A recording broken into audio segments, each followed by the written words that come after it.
Bonsoir, bonsoir. Choisi, Eugène, bonsoir. Bonsoir à tout le monde.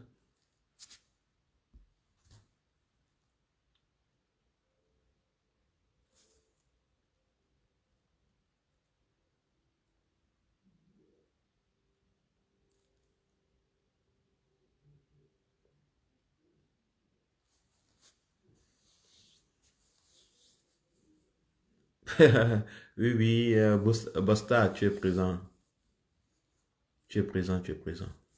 Bonsoir, Hervé. Bonsoir. On dit quoi, Sabi?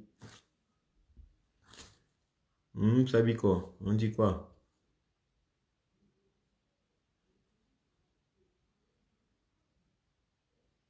Super que tu sois là. Bonsoir. J'aimerais un peu passer un petit moment avec vous et essayer de partager une vision, une idée. Je sais que le peuple camerounais n'a pas... Ok, super, Hervé, super, super. Je sais que le peuple camerounais vient, la grande majorité du peuple camerounais d'ailleurs, depuis les élections de 2018, vient de constater ou de prendre conscience en fait de la gravité de la situation en ce qui concerne le Cameroun. Et avec le temps, plusieurs années, les jours passent, tout, les choses se passent, il y a beaucoup de choses qui se passent et beaucoup d'entre nous n'avaient pas vu venir le combat et beaucoup de gens d'entre nous se sont dit la lutte camerounaise pour la libération du peuple camerounais se passerait en 2 jours et puis le régime allait reconnaître la victoire de Moïse Kamto et les choses allaient se passer facilement. Moïse Kamto allait aller à la cour constitutionnelle, pas seulement là-bas, à l'UA, à l'Union européenne, et puis tout allait marcher, les gens allaient comprendre que, il avait raison et que le pays peut continuer. Beaucoup de personnes se sont dit,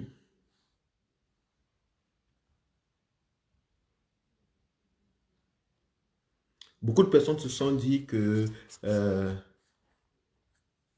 les choses allaient être très faciles. On allait vite passer à la prochaine vague et puis les choses allaient continuer. Beaucoup de Cameroun n'ont pas compris en fait la profondeur du problème, l'intensité du problème. Et je pense qu'il est important que les Camerounais soient mis au courant de l'intensité du problème, de la profondeur, de la réalité. En fait, la lutte pour la libération du Cameroun est une lutte qui va demander beaucoup plus de sacrifices que ce qu'on attendait, ou que ce qu'on espérait, ou ce qu'on se disait, ok, ça va, blablabla. Ça va demander beaucoup plus d'intelligence, beaucoup plus de sagesse, beaucoup plus d'ouverture d'esprit, beaucoup plus de compréhension, beaucoup plus de, de, de, de, de flexibilité dans nos façons de faire les choses, dans nos façons de percevoir les choses, dans nos façons de comprendre les choses, dans nos façons d'approcher le problème de la libération du Cameroun. Ce que j'aimerais partager avec vous ce soir, c'est juste un petit moment de consolidation de l'esprit du combat, l'esprit de la lutte. Je veux que les Camerounais, le peuple camerounais, qui a assoiffé du changement, puisse comprendre, en fait, c'est quoi le combattant. Puisse cerner la différence entre la lutte pour la libération d'un pays dans une dictature et la lutte pour les réformes sociales, économiques, machin, dans les pays où il y a déjà de la démocratie, où la démocratie est vraiment avancée.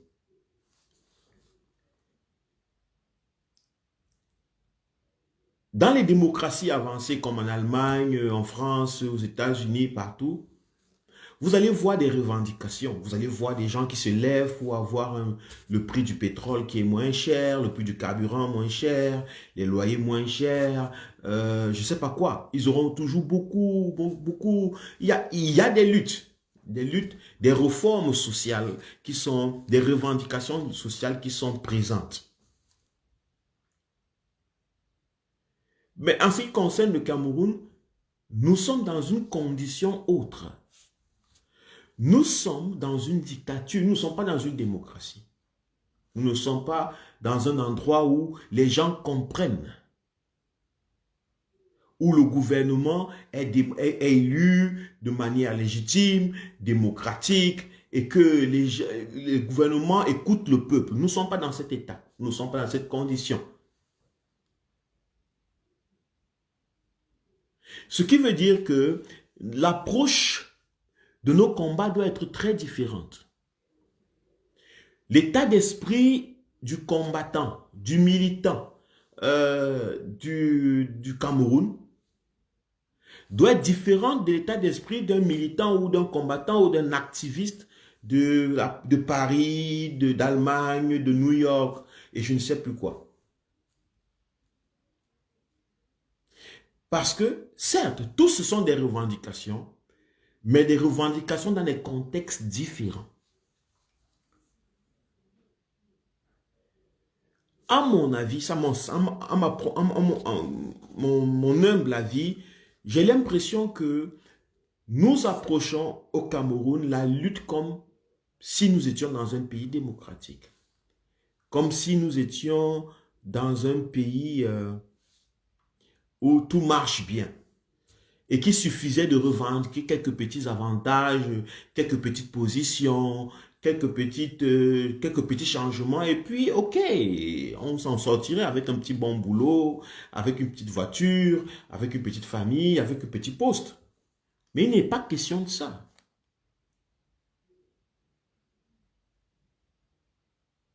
Nous lançons des activités ou des projets qui ressemblent à des projets que des gens ont menés dans des démocraties avancées. Nous disons, nous voulons construire des écoles, nous voulons bâtir ceci, nous voulons donner du travail aux gens, machin, nous voulons libérer, nous voulons ouvrir, comment je peux dire, nous voulons donner des opportunités aux gens qui ont vécu des troubles et qui aimeraient s'insérer dans la société, des prisonniers, des ceci, et cela. Moi, je pense que nous devons réfléchir. Nous ne sommes pas dans une démocratie. Nous, en tant que combattants, activistes, militants des partis politiques de l'opposition au Cameroun, nous ne devons jamais approcher, et c'est là l'erreur que beaucoup de partis de l'opposition font, entre guillemets, ceux qui sont de la véritable opposition. L'erreur, c'est quoi? C'est qu'ils veulent faire la démocratie comme dans les pays où la démocratie a avancé. Ils veulent se comporter comme des partis politiques imitant les partis politiques de l'opposition dans d'autres pays, dans les pays démocratiques. Vous allez voir dans les chaînes, sur les chaînes de télé, dans les médias, vous allez voir des gens qui vont vous dire qu'ils sont de l'opposition, mais ils ont leur vision, et ils pensent qu'il faut être ceci, il faut être modéré, il faut approcher comme ça, il faut. Ça, c'est comme ça qu'on parle à Paris, c'est comme ça qu'on parle en France, c'est comme ça qu'on parle en Allemagne, c'est comme ça qu'on parle aux États-Unis. Mais ce qu'ils oublient, c'est le contexte dans lequel ils sont.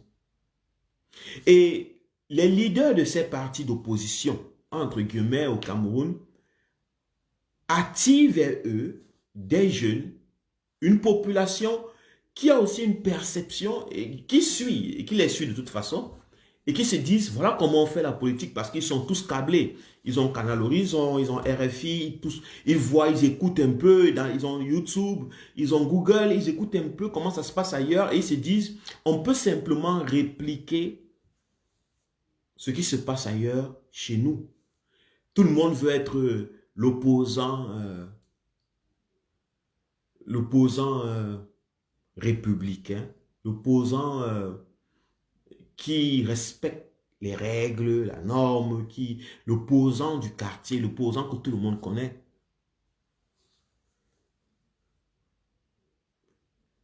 Et je pense que c'est un sérieux problème. C'est en fait un sérieux problème d'éducation politique et de compréhension, je pense, profonde de la politique. Nous ne sommes pas appelés à nous comporter dans l'opposition au Cameroun,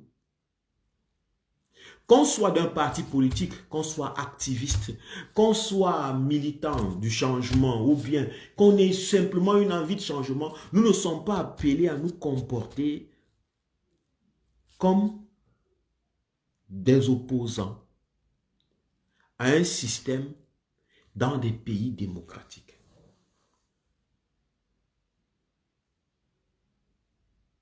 C'est quelque chose que nous devons intégrer en nous. L'un des problèmes donc que je vais soulever, c'est le fait que nous, en tant qu'opposition, nous, en tant que l'opposition du régime Biya, bonsoir à tout le monde, bonsoir, la véritable opposition, nous nous comportons quelque part comme si tout allait bien dans nos pays. Nous agissons, nous prenons des décisions, nous parlons, nous prenons, nos actions, c'est comme si tout allait bien dans nos pays. Lorsque nous défendons même la cause, par exemple, je prends un exemple des prisonniers politiques, ce que nous proposons aux militants, parce que les prisonniers politiques sont des militants, ce sont des sympathisants, ce sont des Camerounais qui partagent une vision, au Cameroun particulièrement, c'est la vision du MRC.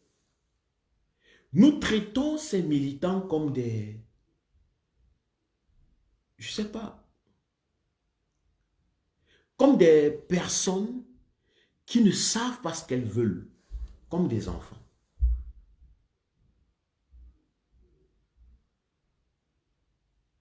Qu'on soit du MRC ou pas, qu'on soit pour le changement, parce que je crois que beaucoup de Camerounais veulent le changement. Et beaucoup de Camerounais ont cette envie de changement en cœur. Mais la façon dont nous traitons la lutte ou les combattants, j'ai l'impression qu'on ne prend pas en compte le contexte dans lequel nous sommes.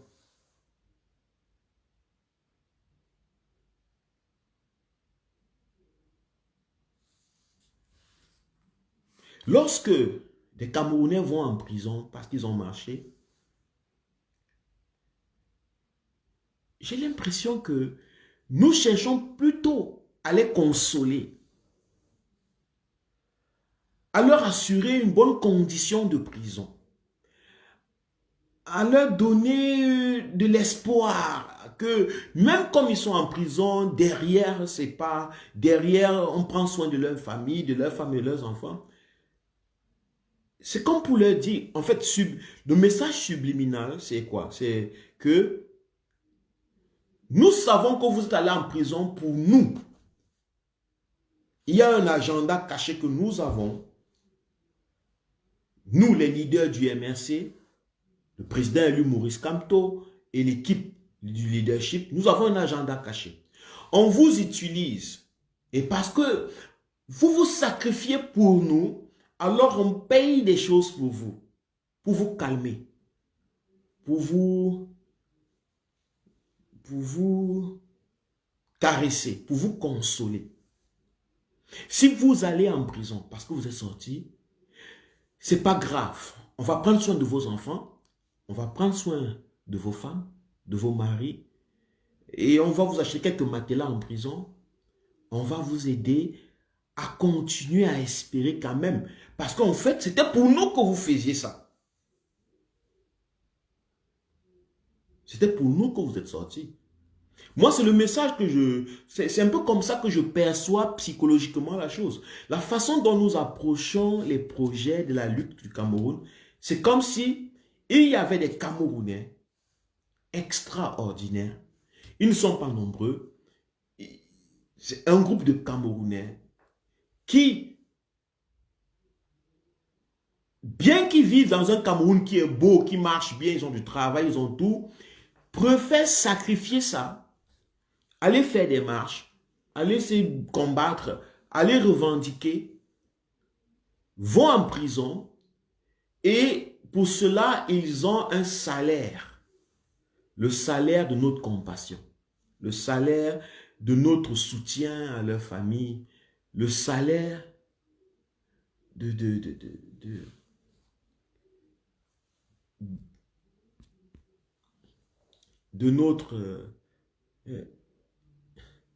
notre combat. En fait, il s'agit qu'on a l'impression qu'ils se battent pour nous. Et quand je dis pour nous, je vais dire pour ceux qui ne sont pas eux. Ça veut dire pour peut-être le leadership, peut-être pour Maurice Kamto. Voilà pourquoi l'opposition, en ce qui concerne le RMS, l'opposition c'est le RDPC, ceux qui sont avec le RDPC, l'opposition dit toujours, vous vous battez pour quelqu'un, vous vous battez pour quelqu'un. Vous allez marcher alors que la personne ne vous donne rien. Et nous, dans la lutte, nous sommes en train de vouloir. Nous sommes toujours en train de vouloir donner l'impression que il faut prouver à l'opposition, donc au RDPC, à ceux qui le soutiennent et à ses soutiens, que les Camerounais ne se battent pas pour rien lorsqu'ils se battent avec nous ou pour nous. Alors on va chercher tout le temps à vouloir résoudre un problème des Camerounais qui se sont levés. On va vouloir chercher tout le temps à donner un matelas aux Camerounais en prison. On va chercher tout le temps à vouloir envoyer les enfants camerounais, des prisonniers à l'école. Tout ça, quelque part, c'est comme une culpabilité. C'est comme si on appuyait sur le fait que les Camerounais se battent pour nous. Ou pour autre chose, pas eux. J'espère que beaucoup de personnes vont trouver, je sais que beaucoup de personnes vont trouver mon approche très critique et vont se dire, mais c'est démotivant parce que je vois déjà un Bertino Tafo qui dit, c'est quoi cette histoire? C'est démotivant. C'est très démotivant. C'est vrai. C'est très démotivant. C'est démotivant pour celui qui n'a pas compris la différence entre se battre dans une démocratie et se battre face à une dictature. Celui qui a pensé qu'il était dans une démocratie, lorsqu'il se bat, il attend un soutien social. Le socialisme ne fonctionne qu'en démocratie. Comprenez-le très bien. Le parti MSC, l'idéologie, c'est le social-libéralisme. Mais ce n'est que quand le parti est au pouvoir qu'il a créé la richesse qui peut devenir vraiment sociale. On ne peut pas être social avant d'avoir les capacités d'être social.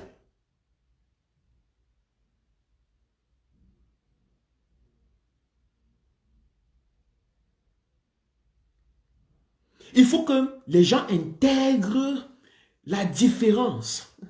Il faut que chaque combattant, chaque activiste, chaque militant du parti, le MRC d'ailleurs, qui est le véritable parti d'opposition au Cameroun, que chaque combattant intègre ça, que chaque militant du parti intègre ça dans lui. Nous ne sommes pas dans une lutte de où on veut reformer, on veut faire des réformes sociales. Nous sommes face à une dictature. Nous ne sommes pas face à une démocratie avancée, par exemple. Donc notre perception de la lutte doit être plus concrète, plus solide. Je déplore cette approche de la lutte qui donne l'impression que nous sommes là pour faire du social. Parce que notre idéologie, c'est le social-libéralisme. Mais c'est le social-libéralisme lorsque nous sommes au pouvoir. C'est seulement lorsque nous sommes au pouvoir qu'on peut implémenter la création de richesses.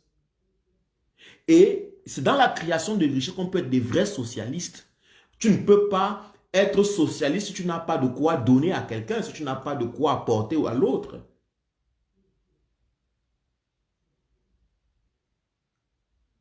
Et je pense que c'est cette mauvaise perception des choses qui fait en sorte que je vois beaucoup, il y a beaucoup de profiteurs dans la lutte pour la libération du Cameroun. Et les profiteurs vendent l'idée que, aux Camerounais, que tu peux être au Cameroun, dans une dictature, je reconnais, nous reconnaissons que tu es dans une dictature, mais que tes enfants peuvent continuer l'école. Est-ce que vous comprenez un peu le conflit? C'est un peu le genre, tu es en prison, tu as marché pour ta propre libération, et que tes enfants, tu es allé en prison, ne te soucie pas. Tes enfants peuvent faire des études. Parce que bon, il y a des socialistes, il y a des gens de bon cœur qui peuvent financer les études de tes enfants dans un pays dictatorial. Dans une atmosphère de dictature. Dans une atmosphère où il n'y a pas de liberté. Tes enfants peuvent continuer et espérer d'aller à l'école. On peut leur construire des écoles, on peut leur donner tout ce qu'on veut. Donc ne t'inquiète pas. C'est donner l'impression à ces gens que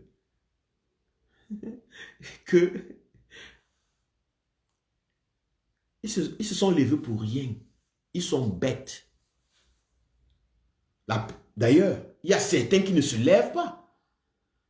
Exactement pour les mêmes raisons. Il y a des gens qui disent, pourquoi est-ce que je dois me lever? Je m'avais fait ma moto. Je m'avais fait mon taxi. Au moins ça, j'ai ça. Donc celui qui se lève est bête. Et comme il est bête, nous venons au secours. Nous jouons les pyromanes, les pompiers pyromanes. On fait ce genre, tu es bête, ok, tu es parti en prison parce que tu es bête.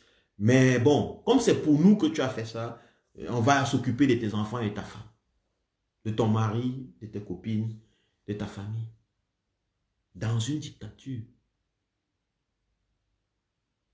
Comment est-ce que c'est possible? Comment est-ce que c'est possible? Pour moi, il faut qu'on soit capable de faire face à cette vérité. Qu'on ne fasse pas les choses où chacun veut plaire. Non, qu'on soit capable de faire face à la vérité que, mais 38 ans, nous sommes dans une dictature. C'est 38 ans de pression et d'oppression. C'est 38 ans de chômage. C'est 38 ans de perte de vie. Donc, lorsque un Camerounais se lève à Yaoundé, à Douala, à Gaoundéré, à Bipindi, à l'Est, je ne sais pas où, il ne se lève pas parce qu'il accompagne un dirigeant politique. Il ne se lève pas parce que il a entendu son copain lui dire, gars, allons un peu marcher. Non, il se lève parce qu'il sait que de toute façon, il n'a rien, il avait tout perdu. Il y a Tchambé, gens qui disent c'est ton point de vue. Mais en fait, je pense que si je fais un live, si j'ouvre ma bouche, c'est parce que c'est mon point de vue.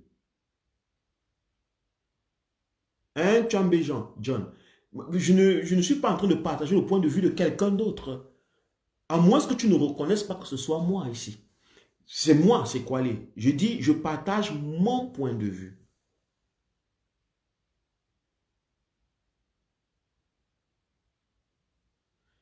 Si je ne voulais pas partager mon point de vue, je me serais tu.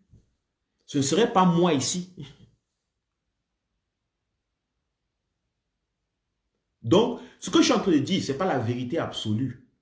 Je partage mon point de vue. Et je pousse à la réflexion. Peut-être vous avez d'autres aspects, vous avez d'autres façons d'approcher la chose, vous voyez les choses autrement. Mais moi, je pense qu'il est temps de dire ça aux Camerounais, de dire la vérité aux Camerounais. Que l'une des erreurs que tous les partis politiques ont commises, c'est que les partis politiques n'ont pas expliqué profondément les responsabilités des militants.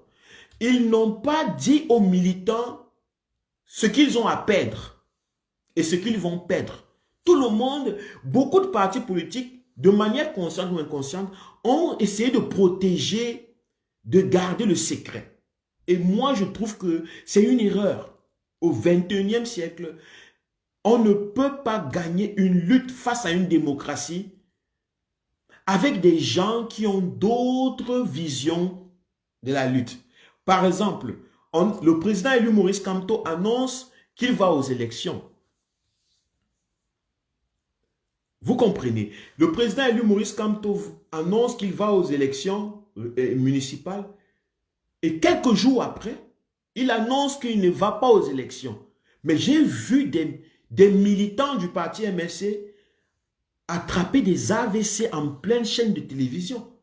Il y a une photo de M. N'Djamène qui montre qu'il avait un os d'éléphant carrément à ce niveau. C'était tellement long, c'était costaud. J'avais l'impression qu'il avait un ulcère au niveau des artères.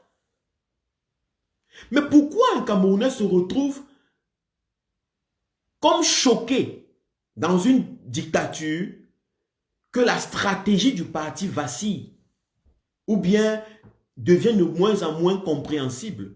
C'est parce que on n'a pas quelque part pris le temps de dire aux militants, en fait, c'est quoi la lutte dans une dictature? On s'est engagé quelque part dans la lutte, mais il y a un travail de fond qu'on n'a pas fait. Et ça, vraiment, je pense qu'il faut qu'on soit honnête avec nous-mêmes. Les gens pensent que être militant d'un parti politique dans une dictature, c'est comme être militant d'un parti politique dans une démocratie.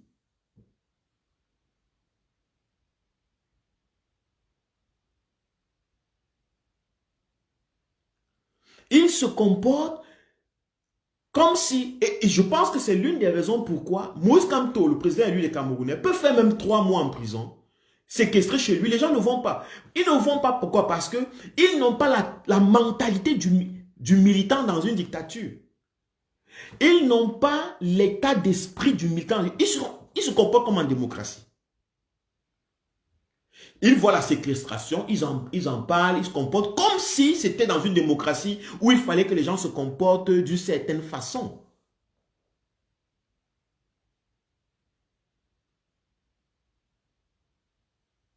Et c'est, à mon avis, je pense que c'est ce que Maurice Kamto, c'est à ça que Maurice Kamto appelle. Lorsqu'il est venu à Paris, je pense que c'était le 1er février, si je ne me trompe plus, si je ne me trompe pas, il avait dit qu'il faut puiser dans nos tripes.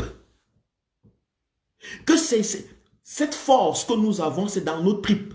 Ce n'est pas dans nos espoirs. Ce n'est pas dans nos espoirs. C'est dans nos tripes.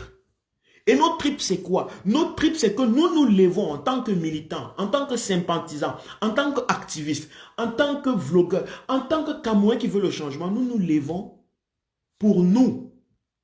Et nous portons les conséquences totales.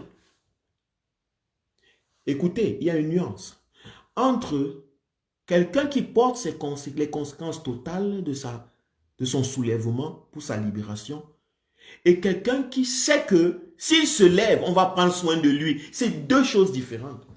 Si chaque Camerounais se lève et il sent que chaque fois qu'il va se lever, il aura un matelas à Kondengui, je vous assure que même les gens qui n'ont pas les matelas chez eux vont entrer et se lever. Mais le but, ce n'est pas de se lever pour avoir le matelas en Kondengui.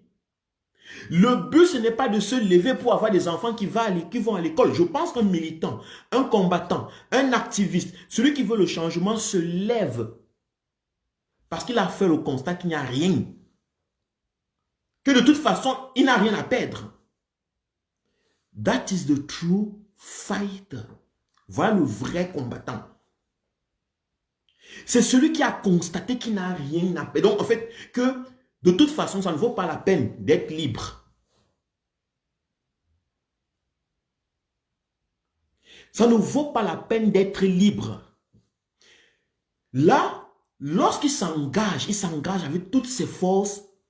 J'apprécie beaucoup les combattants qui sont sortis des prisons ces derniers temps-ci. Il y a le Nana, comment il s'appelle? Nana, oh, donnez-moi son nom.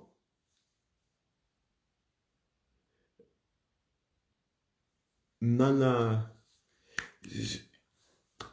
bon, vous allez me donner son nom après. Voilà ce genre de combattant. C'est le genre de personne, Branco, voilà, merci.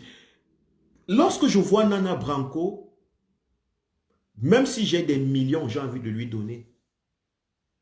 J'ai envie de, même si j'ai des millions, j'ai envie de le soutenir. Pourquoi? Pas parce que, pas parce que Nana Branco, je l'aime plus que les autres. Non, mais c'est quelqu'un qui a donné tout. Il était prêt à tout. Maintenant, si entre-temps, il y a des petites aides qui viennent de là, ça c'est autre chose. Le moment où Nana Branco se donne, il ne savait même pas qu'on peut cotiser pour les militants, pour les soldats, pour les combattants, pour ceux qui veulent le changement. Il n'est même pas intéressé par ça. Serge Branco Nana. Il n'est même pas intéressé par ça. C'est même pas le discours qui roule. C'est des gens qui portent l'idée du changement au fond d'eux.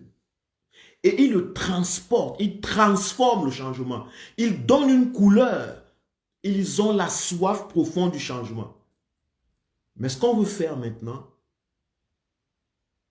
pour la suite du combat, c'est de créer des gens qui regrettent pourquoi ils se battent.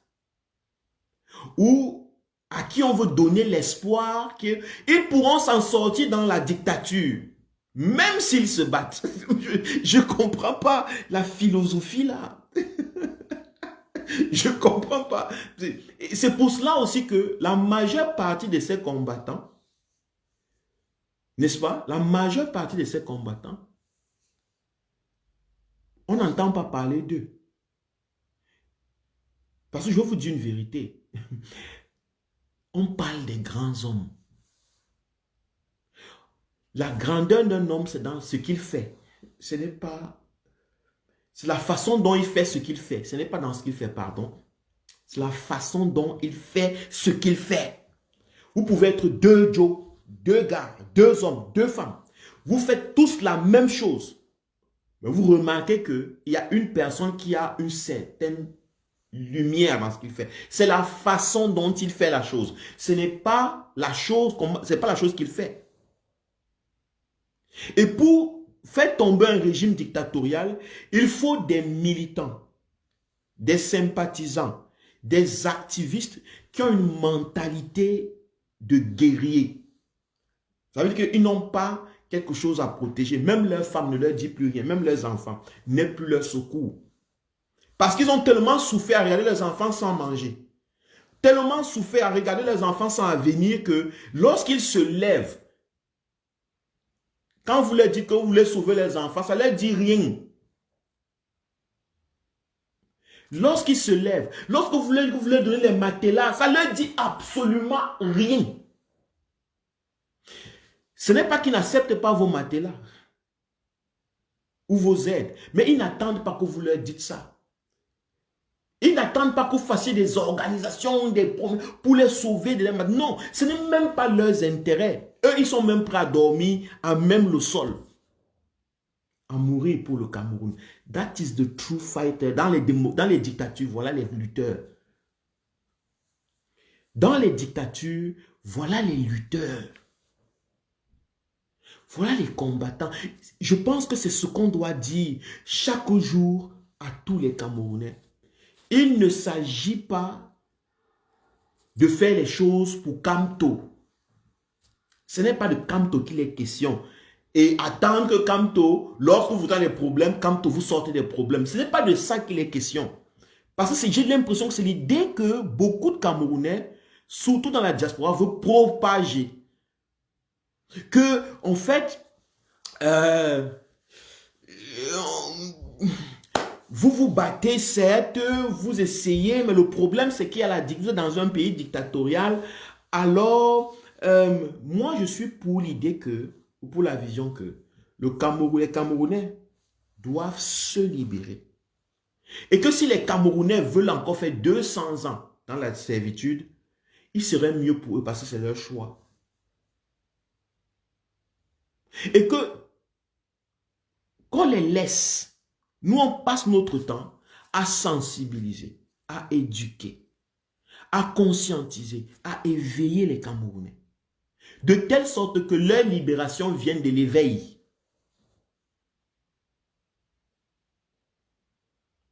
Je ne sais pas quelle libération vient des consolations. Je ne sais pas. Je ne sais pas. Moi, je ne sais pas où ça vient. Je ne sais pas comment c'est possible. Qu'un peuple se libère parce qu'il est sûr de son avenir. Qu'un peuple se libère parce qu'on lui a promis quelque chose. La liberté n'a pas de promesse.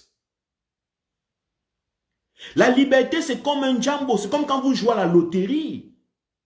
Si vous allez miser 10 euros, 30 euros, 1 dinar, je ne sais pas combien, 1 dollar quelque part, vous ne savez pas si vous allez gagner ou non. That is freedom. Mais si vous gagnez le milliard, vous serez libre financièrement. Ou le million. La liberté ne fait pas de promesses. La liberté ne fait pas de compromis. Surtout la liberté politique.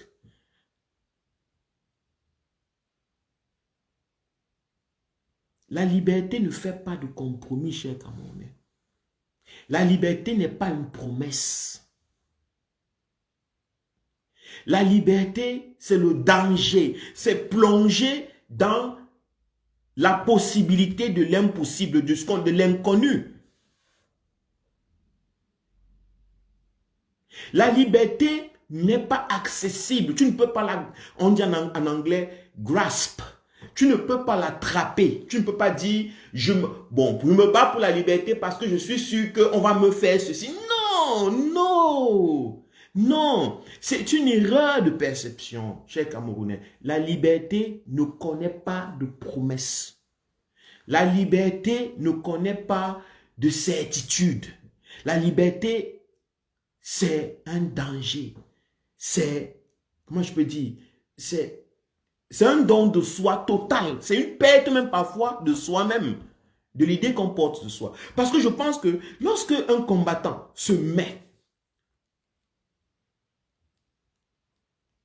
dans la lutte, c'est parce qu'il a fait le constat que ça ne va pas.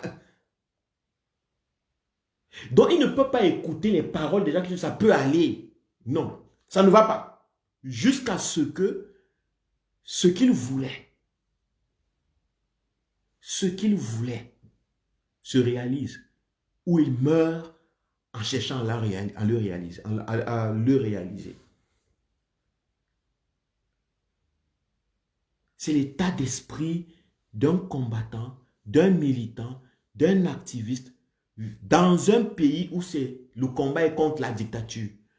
Dans les démocraties, c'est normal si tu es gilet jaune. Tu as ta voiture, tu peux la garer dans un parking, tu payes. Maintenant, tu vas combattre pour que le prix de l'essence monte. Tu vas combattre pour que le prix de loyer descende. Ça, c'est autre chose, mais ta vie dose. Il y a un certain degré, il y a une certaine base. Ton approche devra être différente dans la lutte. Même si tu es d'un parti politique, voilà pourquoi vous allez voir dans les pays démocratiques, les partis politiques sont très à l'aise. Même les partis politiques de l'opposition discutent aisément. Parce qu'il ne s'agit pas ici de leur survie. Il ne s'agit pas ici de leur survie. L'état d'esprit n'est pas un état d'esprit de survie. Bon, je ne sais pas. Alors que dans les pays dictatoriaux, il s'agit de votre survie. Donc la mentalité doit être très différente. L'approche doit être très différente. Je sais que beaucoup ont surfé sur la vague du social-libéralisme, du MRC et de la vision du MRC, de l'idéologie du MRC, où il y avait ce côté venir socialement aux gens, en aide à la société et comme ça. Mais je dis, ce n'est pas, pas ça l'objectif. Ce n'est pas parce que on a cotisé pour SCSI que les Camerounais doivent devenir, que le combat doit devenir une, comment je peux dire, une société de caritas. Ce n'est pas ça le but, ce n'est pas ça le projet. Ça ne doit même pas être ça la vision première. On ne doit même pas en parler. Ça veut dire que lorsqu'en tant que militant, en tant que combattant ou activiste, on ne doit même pas être en train de parler de soutien financier, quoi que ce soit. On ne devrait même pas en train de parler, puisque même en ce qui concerne le MRC, la majeure partie des partis politiques ont des sites. Dans ces sites, il y a des rubriques qu'on appelle dons. Vous faites des dons. C'est-à-dire que si vous supportez l'idéologie d'un parti politique, vous n'appartenez même pas à ce parti politique, mais vous faites des dons là-bas. Vous allez vous cliquer sur dons, vous faites un montant, vous envoyez, sans que personne ne sache qui vous êtes, sans que personne ne sache d'où vous venez. C'est clair. C'est clair et c'est facile. Et le parti politique peut avoir, donc, saura quoi en faire, des finances et gérer. Et si vous faites confiance au parti politique, tant mieux.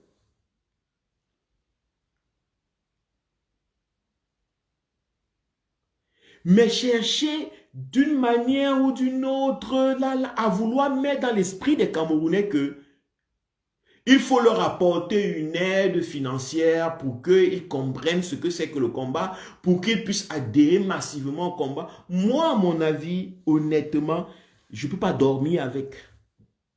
Je ne peux pas dormir avec. Je ne peux pas regarder ça et dire bravo. Je ne peux pas accepter. Parce que je me dis que je comprends le contexte. Nous sommes face à une dictature. Nous devons avoir une mentalité de soldat. Un soldat, lorsqu'il va en guerre, il sait qu'il peut mourir. Il laisse sa femme à la maison et ses enfants. Ils sont préparés que l'homme qui va en guerre va mourir ou peut rentrer. S'il meurt, tant pis. S'il vit, tant mieux.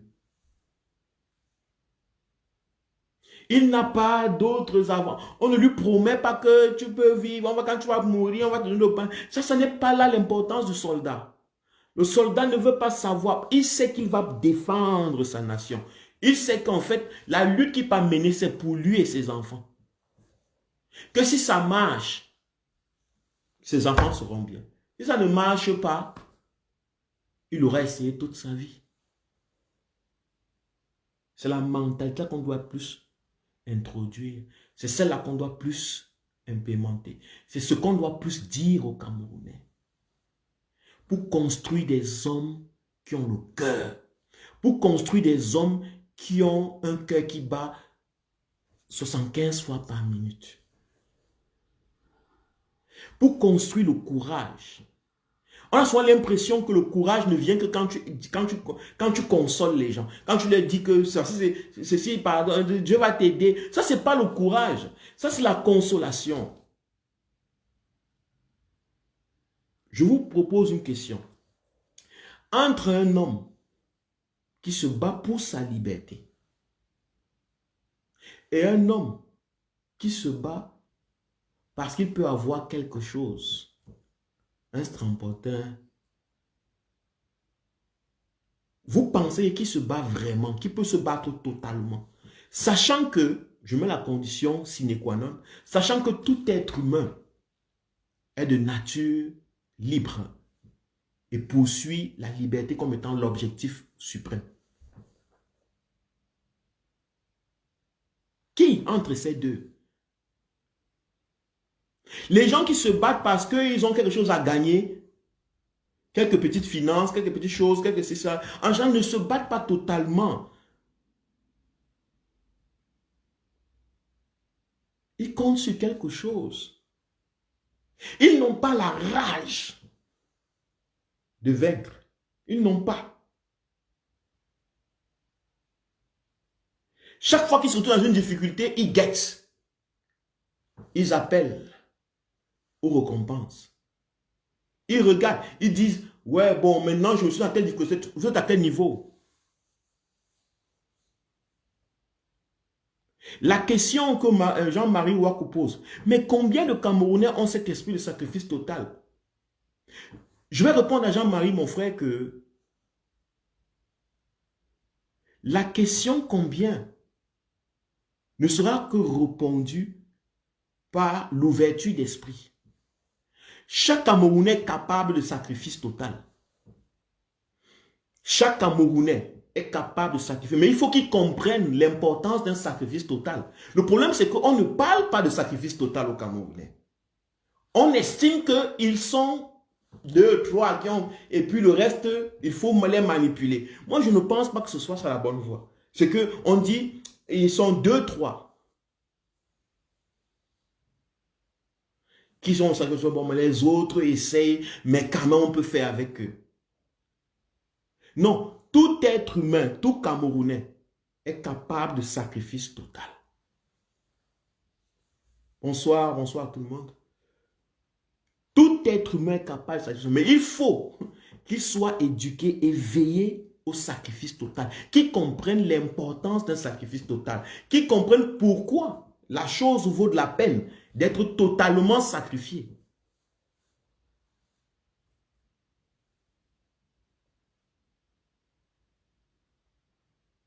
Je ne suis pas en train de là pour vous juger, chers Camerounais. Je ne fais pas ce live pour vous condamner, pour condamner certaines personnes. Je fais ce live parce que je pense que nous sommes arrivés à un point où nous avons besoin d'éducation, que nous avons besoin de comprendre la lutte et la grandeur de notre responsabilité. J'ai l'impression qu'on pense à la légère en fait. J'ai l'impression que beaucoup d'entre nous s'engagent dans ces choses parce que ça fait la mode. Les êtres humains sont très faciles à détourner ou bien être engagés dans les mouvements de mode. Mais je vous fais comprendre que la lutte pour la libération du Cameroun, ce n'est pas une question de mode. Elle ne peut qu'être gagnée si nous l'avons comprise. Si nous l'avons pris comme étant notre lutte. Pas la lutte de quelqu'un d'autre.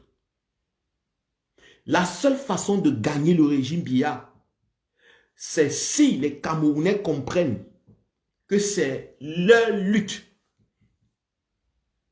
Pas la lutte des autres. Pas la lutte pour les autres, non. Et que la seule façon qu'ils le comprennent, c'est que tout combattant, tout activiste, tout militant, toute personne qui ouvre sa bouche et parle au peuple camerounais doit tout le temps lui pointer ça. Que c'est ta lutte.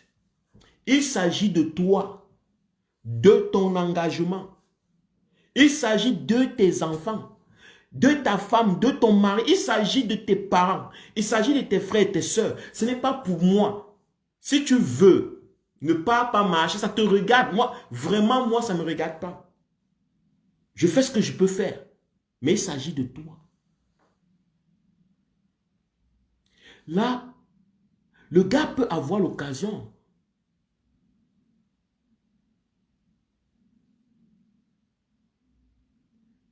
de regarder autour de lui et dire, ça ne vaut pas la peine. Tu lui donnes la liberté de dire même que ça ne vaut pas la peine ce combat. Parce que, je vous assure, un combat qui est mené de manière forcée aux gens, ce n'est pas une libération. Si on flatte les gens pour qu'ils se lèvent, ce n'est pas la libération. Ce n'est pas la libération. Il y a des gens qui veulent chasser Biya. Pour eux, si on peut flatter même 200 000 personnes, et Biya part, ou bien le régime Biya tombe, pour eux ça va. Même si après c'est Biya bis qui vient. Ils ont atteint leur objectif. Mais moi je parle de libération.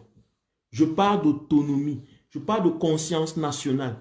Je parle ici de conscience populaire. Ça ne se fait pas avec la flatterie. Ça ne peut pas s'atteindre avec la flatterie. Ça ne peut pas. Ça n'a jamais marché. Regardez même vos propres vies. Flatter une femme. Flatter un homme. Quelque temps après, le naturel revient au galop.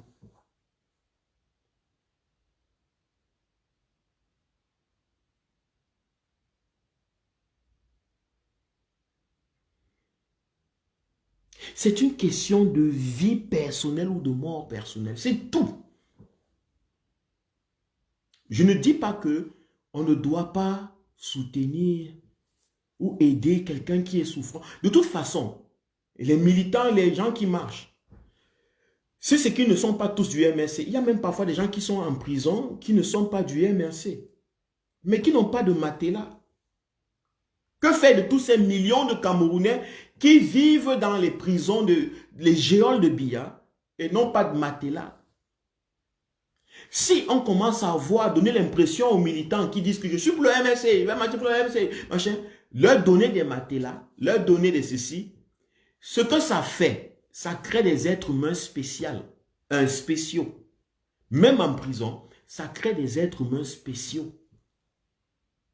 Ça crée des clivages parce que tout le monde n'est pas obligé d'être du MRC pour recevoir une aide ou bien quoi que ce soit.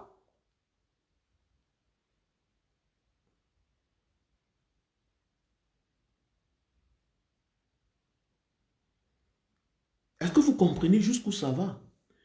Tout le monde n'est pas obligé d'être du MRC. Il y a beaucoup de prisonniers politiques là qui ne sont pas du MRC, mais qui n'ont pas de matelas, qui n'ont pas de nourriture tous les jours. Comment on va faire pour nourrir tous les prisonniers du Cameroun, puisqu'on est tous des personnes qui veulent apporter le bien, le soutien? Comment on va faire? Comment on fera ça? Comment on va résoudre ce problème? Si notre vision des choses, c'est d'aider les prisonniers, c'est de nourrir les machins, comment on va résoudre ce problème? Bon, peut-être on se dit, créons des militants, des prisonniers spéciaux, de telle sorte que les autres se sentent obligés d'adhérer pour avoir des matelas. Bon, maintenant, si les gens adhèrent au MRC parce que des prisonniers adhèrent au MRC parce qu'ils auront des matelas, rien ne prouve qu'ils sont convaincus de la vision et la philosophie du MRC. On peut donc avoir une populace de personnes qui commencent à dire qu'ils sont du MRC, mais le jour où vous les appelez pour voter, le jour où vous les appelez pour marcher, ils ne sortent pas. Ils ont eu ce qu'ils voulaient. Ils voulaient des matelas, ils voulaient des t-shirts, ils voulaient des habits, ils voulaient des chaussures, ils voulaient 500 francs pour la moto, ils voulaient ceci pour voyager avec le car, ils voulaient rendre visite à leurs copines et vous avez cotisé de l'argent pour qu'ils se déplacent de Yaoundé à Douala. Eux, vous pensez qu'ils vont marcher? Non, ils vont chercher leurs copines, ils vont chercher leurs copains, ils vont faire ceci et cela. Et c'est comme ça parce que vous leur avez dit que, en fait, vous pouvez acheter leurs esprits avec l'argent, leur engagement avec l'argent. Vous leur avez fait comprendre que vous pouvez acheter la liberté avec l'argent.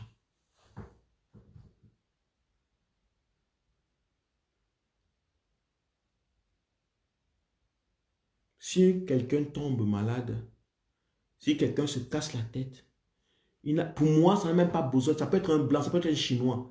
Automatiquement, je viens en son secours. Parce que c'est instinctif. Parce que c'est instinctif.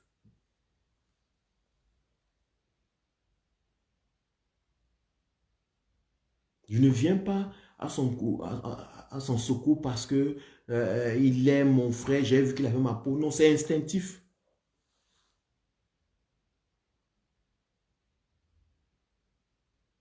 Je comprends l'envie d'aider. Je comprends l'envie d'encourager. Mais juste la seule façon honnêtement d'encourager les gens, c'est de leur expliquer leurs responsabilités dans la lutte qu'ils mènent. c'est de leur dire combien cette lutte est collée à eux. Que cette lutte n'est rien sans eux. Pas que cette lutte n'est rien sans nous. Et que eux, ils sont les participants. Et nous allons prendre soin d'eux. Pas de problème. C'est comme si on envoyait des gens en guerre. On dit, ok, il y a un troupe de militaires. Ok, allez en guerre. On va vous envoyer le pain et la sardine. Non, ce n'est pas de ça qu'il est question. Ne transformez pas la libération du Cameroun à un mouvement militaire ou une guerre militaire. Ce n'est pas de ça qu'il est question. C'est ce que je voulais dire. C'est ce que je voulais partager avec vous. Merci de m'avoir suivi et bonne soirée.